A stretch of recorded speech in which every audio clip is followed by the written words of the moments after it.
Andreas will present some really new stuff about SAP GUI hacking, and this is one of the talks that will be held the very first time at the Troopers conference, so expect quite new stuff. So Andreas, it's up to you. Thanks. Hi, thank you very much for inviting me. For the Troopers conference, we have designed this picture, which is our Troopers at Virtual Forge.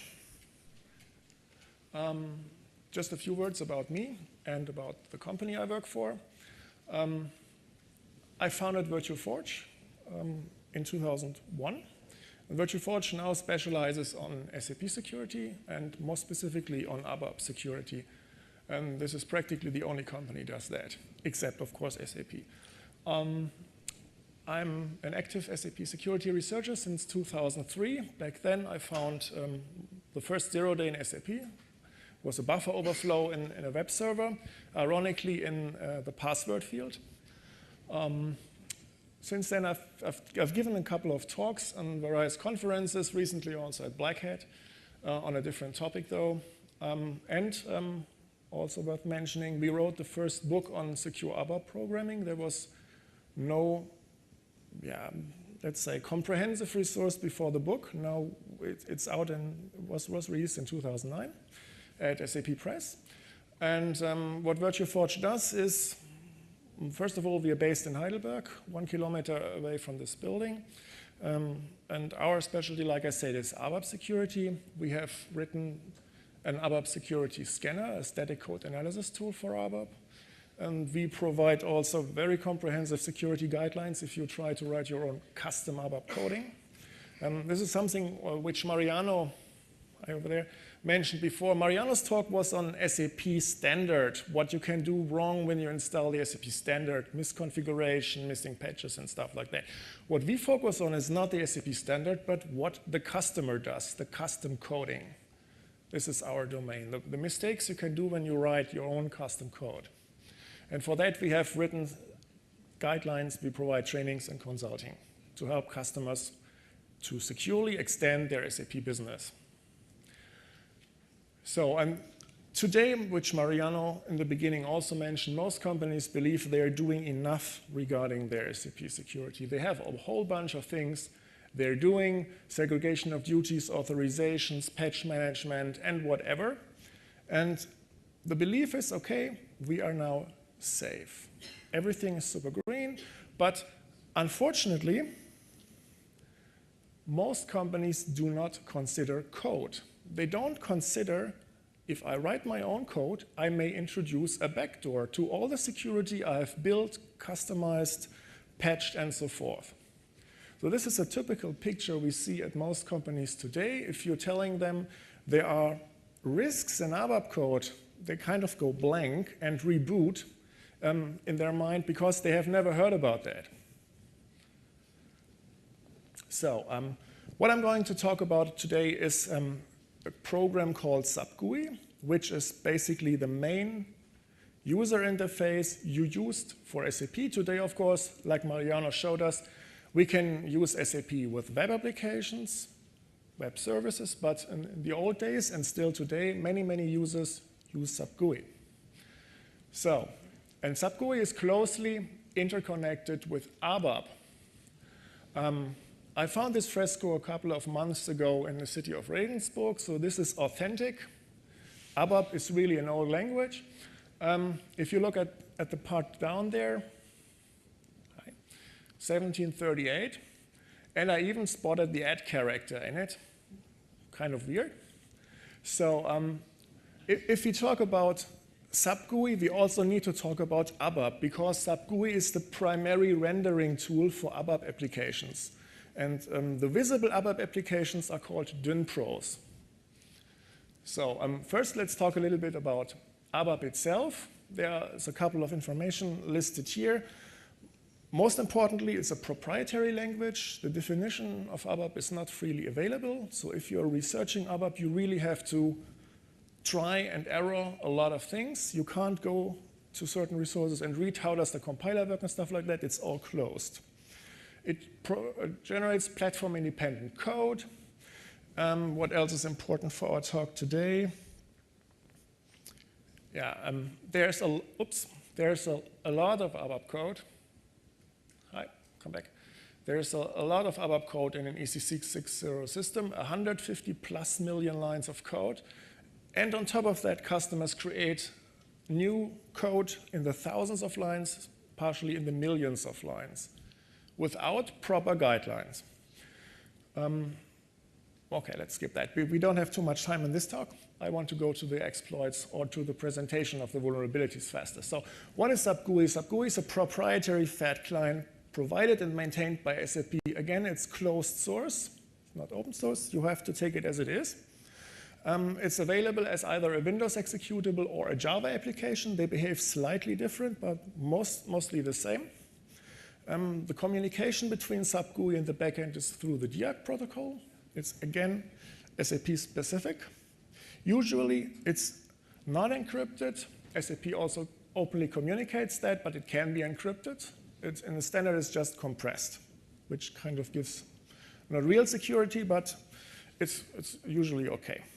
So what Sap Gui does, it renders ABAP DynPro programs, and it's the standard user interface for most companies if they want to interact with the SAP backend. So also Sap Gui, and this is more interesting, provides certain methods to interchange files between the SAP application server and the front end. And it's also scriptable.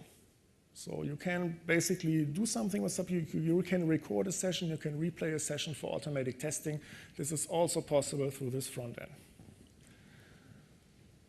Okay, when we're talking about Sap Gui hacking, I divided this into 3 distinct sections. Section 1 is we want to talk about attacks in Sap Gui that originate from an SAP server.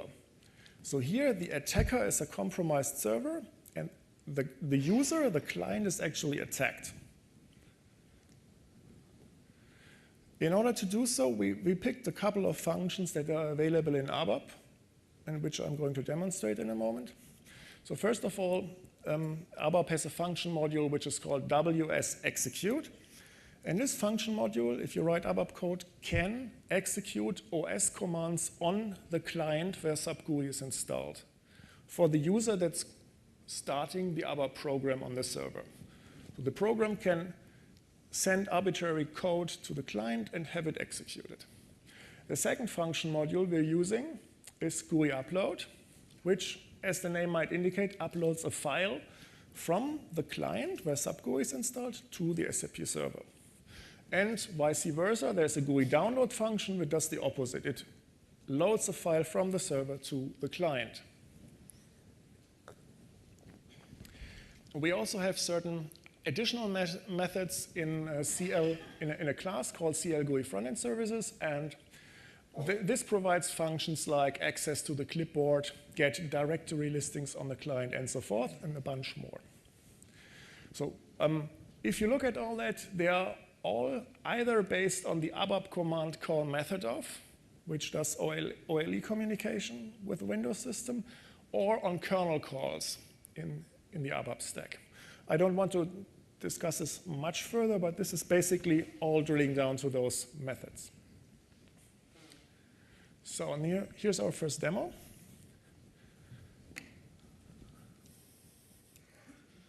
So what I'm doing now, I'm connected to our SAP server at VirtualForge.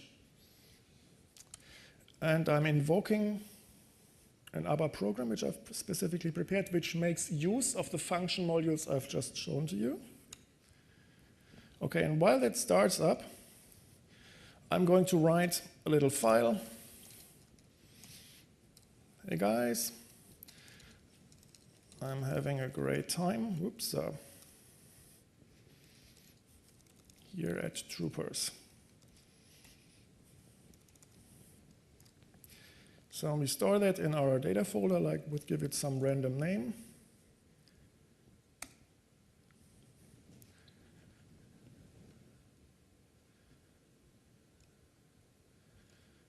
Oh.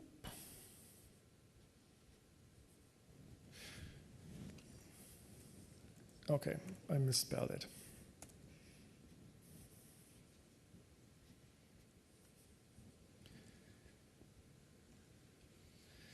Now you, oh, okay, I have it now. It took a while. So what happened now? I just created a file. I stored it on my local drive while the ABAP program was starting. It took a minute. Now my text pad tells me that somebody has modified my file, and if I want to reload it. So what happened here? The content of my file was changed from the server.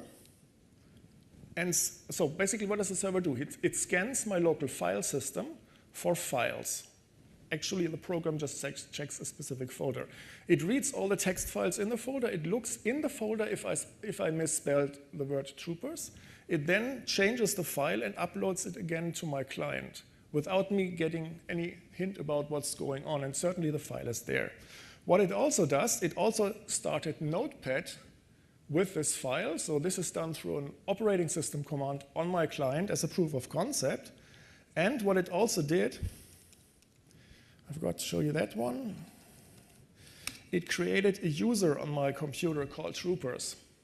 So all of this has been just done by the ABAP server when I executed the program. It started a listener that checked files on my client.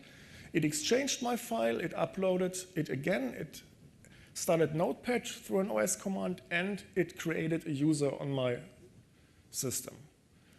What does that mean? It means in this constellation, if I'm a Sap Gui client and I connect to a server, the server actually owns my client, and I don't even see it.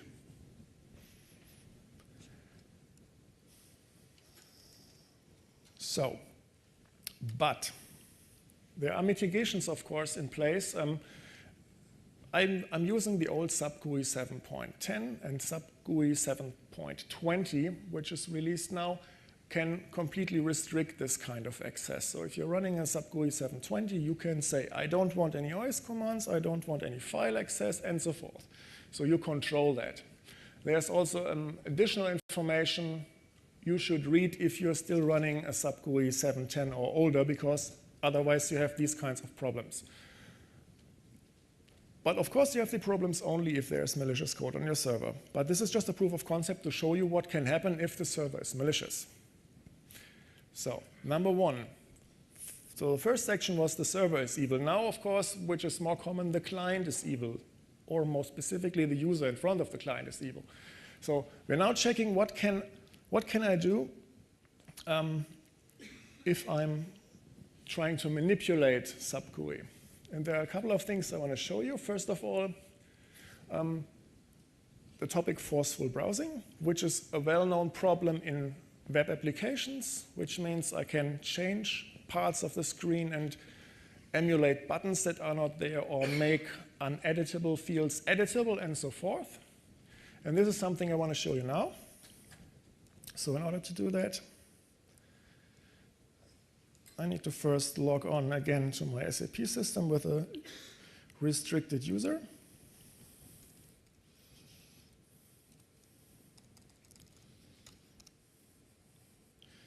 So then I'm trying to go to the transaction SU01, which allows me to create users. And oops, what's this? I'm not authorized to use transaction SU01 because the user troopers is very restricted. But I can go to transaction SE30. SE30 offers methods for ABAP runtime analysis to check which programming type or which programming tricks are faster than others to improve performance of my code. So how does that work? I can pick some topic, for example, access to internal tables, and then I have bad code on the left side and good code on the right side, and I can say, well, okay, measure runtime. And then it says, okay, the left code is 0 microseconds and the right code is optimal, 0, which is probably not exactly correct. But this gives you the possibility to test which code is faster. However, what happens behind the scenes is that the program, the ABAP program that was written, is it reads the contents of those disabled fields. So if I go in here, I can't change it. It's blocked. But the code behind it, if you look at the source code, and ABAP is always available as source code, you can see that you can modify the code if you have certain privileges. However, my user doesn't have the privileges. But I come across a nice little tool, which is called Window Hack. And Window Hack allows me to change elements. So for example, I can now check what is the window ID of this specific element. And it reads that. And from here, I can, for example, say, well, I want to change the read-only mode. So I can go here now and type something. But this just works for a couple of seconds, and Sap Gui somehow notices, something's going wrong, and freezes it again. So, of course, one thing would now be to enable it, diggle, it's disabled. Enable it, diggle, but this is a little bit cumbersome. So there's an alternative here. I can also say, which is easier, send text. So now instead of activating it, I just type in some ABAP commands.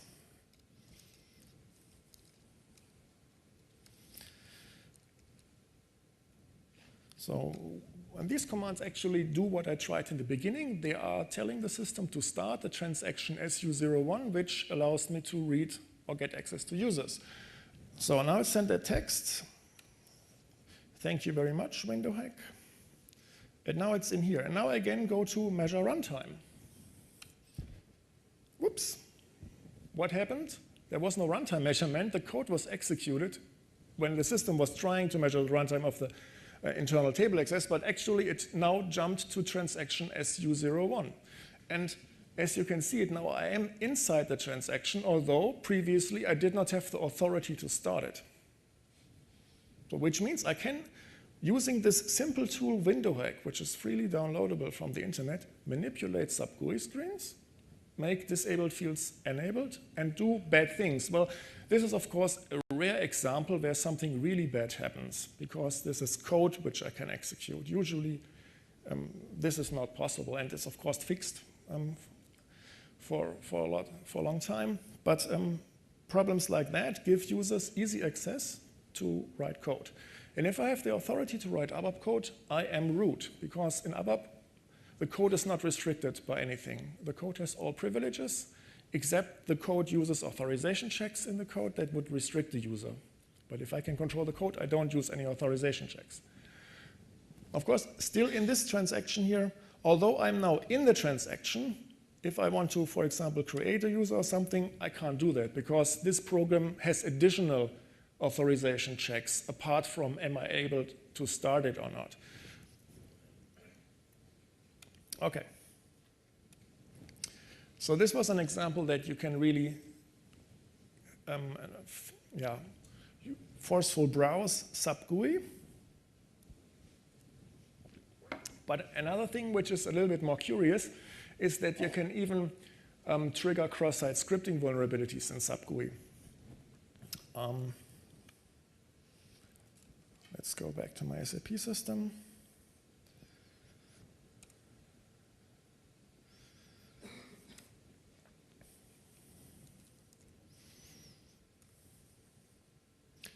So I just typed in a text, and as you can see, the text is here inside Sap Gui. Just typed in test, which is nothing bad, of course. Now let's try this again.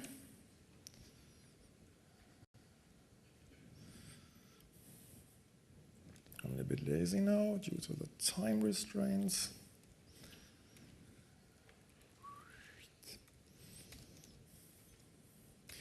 I'm just trying to start an alert, which is the first thing you do if you try to test for cross-site scripting. Oops, and here it is. So even a Sap Gui application can consist of browser parts. So in that case, this is actually an Explorer window, which contains, if you look at it, source code, HTML code.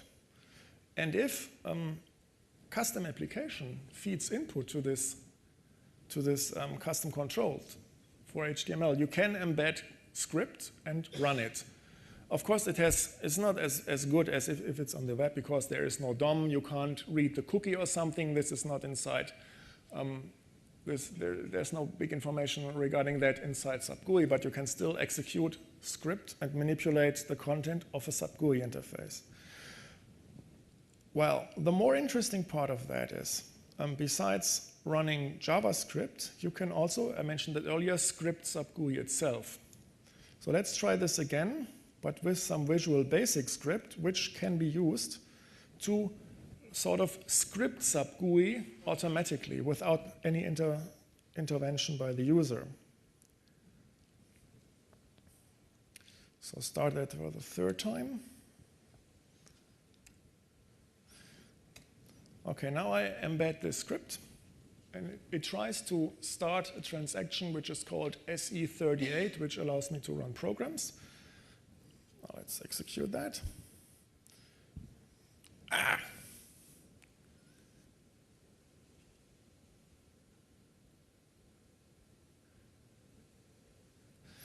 Okay, somebody on our server, they did what you should do. They changed the flag that allows us to remotely execute code, to execute scripting. So we have to unfix that.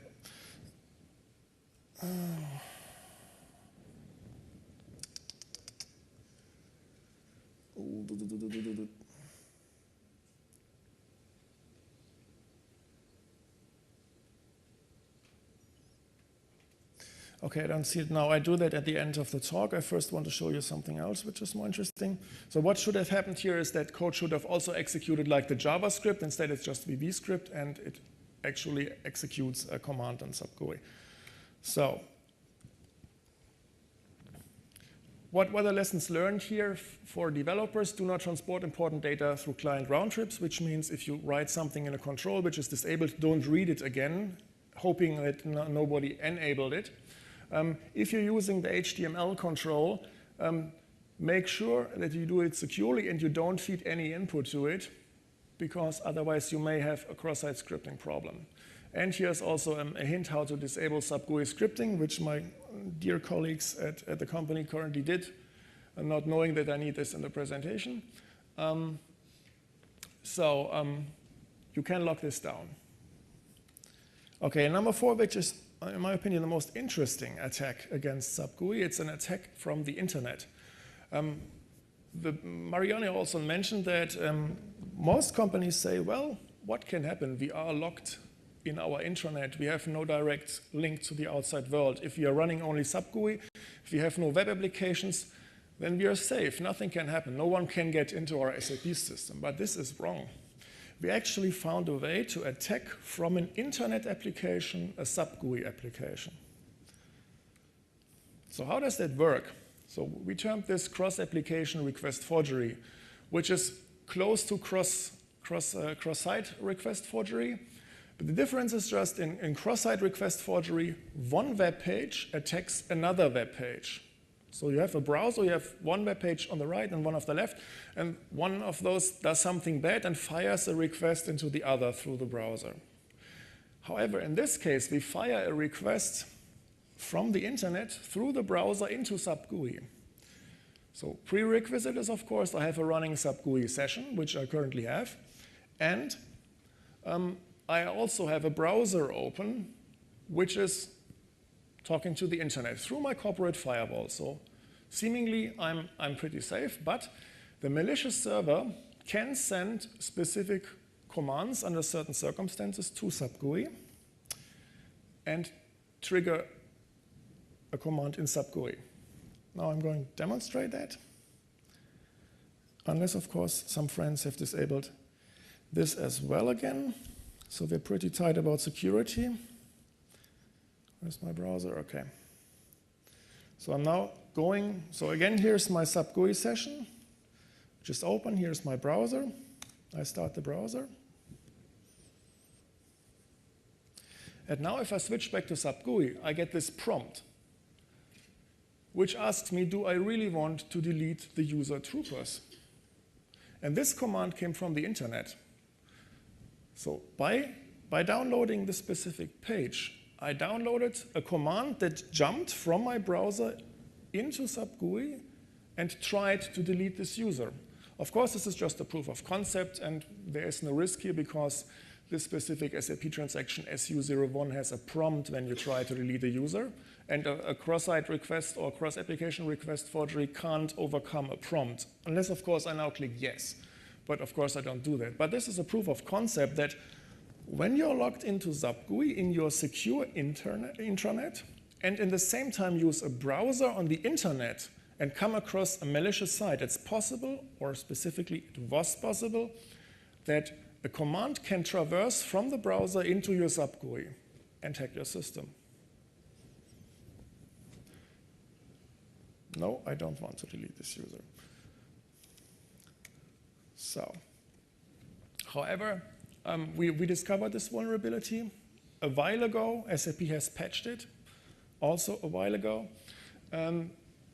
But still, it's important that you apply those patches in order to be secure from this kind of attack.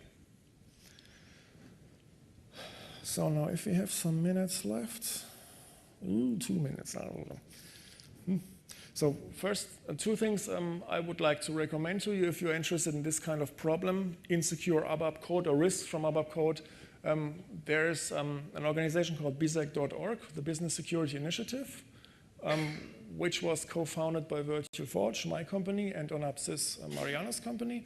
And it deals with top threats in SAP environments. And we are trying to build this up, to build a community here. So everybody interested in that is invited to participate and contribute content. And also, if you're interested in literature regarding ABAP development, this is our book. Unfortunately, it's only available in German. So if you want to write secure ABAP code, you have to learn German first. And should you be in the position to find new 0 days, here's the email address to send them, secure@sap.com. Okay. Basically, I'm finished. Thank you for your attention. If you have questions.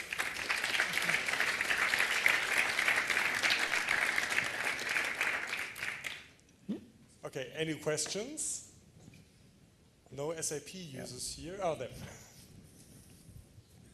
So just one question about the cross-application request forgery. Was that using URL handlers, or is that via ActiveX or some browser object? Basically, I'm not telling too much about this. It is downloading a specific file type, which is dynamically executed by Sap Gui.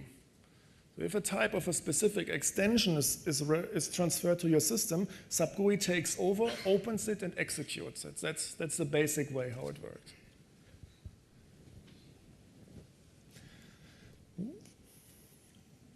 More questions? Let's see if I can get this to work again.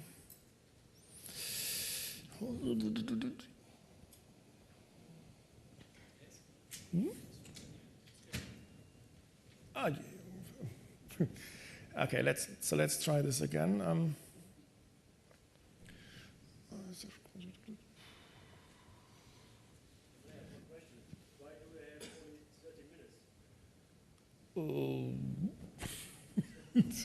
I don't know. It was a quick hack.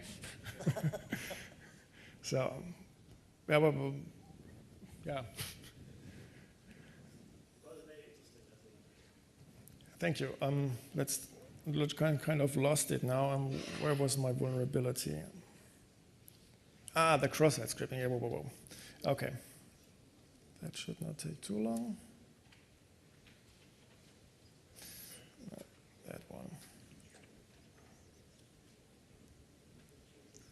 So again, the input. Now we get the content from our tool. Oops.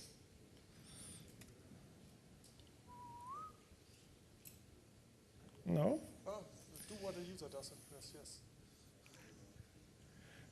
Maybe I have to log in again. That might be the problem. Just a minute, please.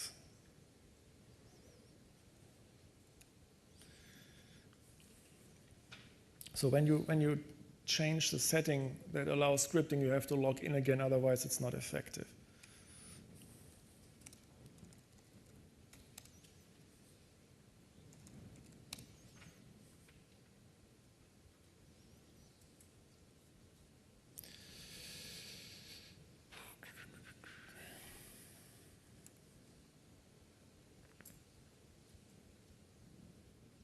We check first. Okay, now it's there. Whoops, code executed. So the VB script code I just inserted made Sap Gui open a different transaction, SE38, like I mentioned before, which I can also verify here. I'm in SE38 now, and it simply started that. So it's possible if you have a misconfigured Sap Gui client and you get input in such an HTML control element part of your application, then somebody can script your Sap Gui and do bad things without you even noticing it. So 3 basically different kinds of attacks: server against client, malicious client against the server or the session, and the third one, I'm logged in, I'm on the internet, bingo. Thank you very much for your attention.